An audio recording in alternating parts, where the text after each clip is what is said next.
एक hot doctor ने strain mental stress कम करने को कहा है, उसने जानकारी दी। एक दूसरे को देखा देखते रहे एकटक, जैसे आपस के चेहरे पर छपे तनाव को पढ़ रहे हों। दवाई तो लेते रहते हो न? नीलेश के चेहरे से नजरें हटाईं और पूछा। हाँ, लेता रहता हूँ, नीलेश ने कहा। तब आज तुम्हारी सांस क्यों फूल रही है? बीपी की गोली समय से लेते हो? बरबस ही मुंह से हमदर्द लहजे में कहा।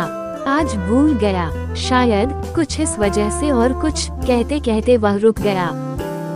कुछ तनाव के कारण मैंने बात पूरी की। वे कुछ सोचते रहे, फिर बोले, तुम्हें 15 लाख रुपए देने हैं और 20,000 रुपए महीना भी। हाँ, फिर मैंने पूछा, नोएडा में फ्लैट है, तुम्हें तो पता है, मैं उसे तुम्हारे नाम कर देता हूँ। 15 लाख रुपए फिलहाल मेरे पास नहीं है, उसने अपने मन की बात कही। नोएडा वाले फ्लैट की कीमत तो 30 लाख रुपए होगी, मुझे सिर्फ 15 लाख रुपए चाहिए। अपनी बात स्पष्ट की। बेटा बड़ा होगा, 100 खर्च होते हैं, वे बोले। वो तो तुम 20,000 रुपए महीना मुझे देते रहोगे, मैं बोली। हाँ, जरूर दूंगा 15 लाख, अगर तुम्हारे पास नहीं है तो मुझे मत देना, उससे कहा।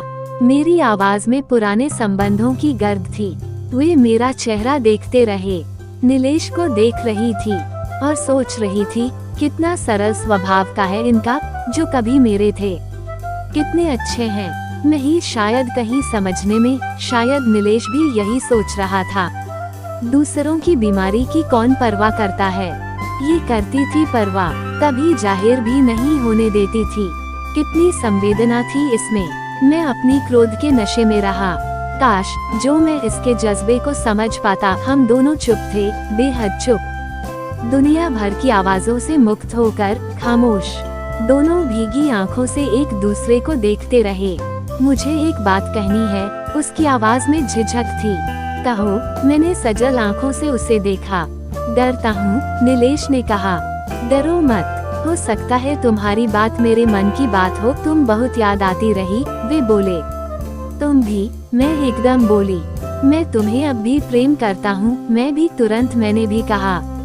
दोनों की आंखें कुछ ज्यादा ही सजल हो गई थी।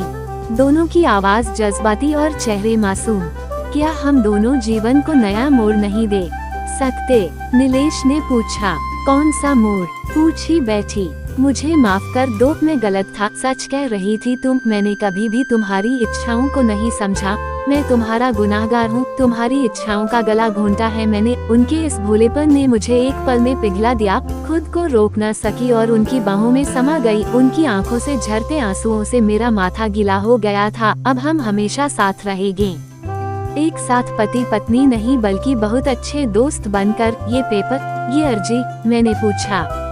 फाड़ देते हैं, नीलेश ने कहा और अपने हाथ से तलाक के कागजात फाड़ दिए। हम दोनों उठ खड़े हुए, एक दूसरे के हाथ में हाथ डालकर मुस्कुराए। दोनों पक्षों के वकील हैरान परेशान थे। दोनों पति पत्नी हाथ में हाथ डाले घर की तरफ चले गए। सबसे पहले हम दोनों मेरे घर आए, माता पिता से आशीर्वाद लिया। आज उनके चेहरे पर एक संतुष्टि की रेखा थी। 2 साल बाद माँ पापा को इतना खुश देखा था। फिर हम बेटे के साथ इनके घर, हमारे घर, जो सिर्फ और सिर्फ पति पत्नी का था, 2 दोस्तों का था। वक्त बदल गया और हालात भी।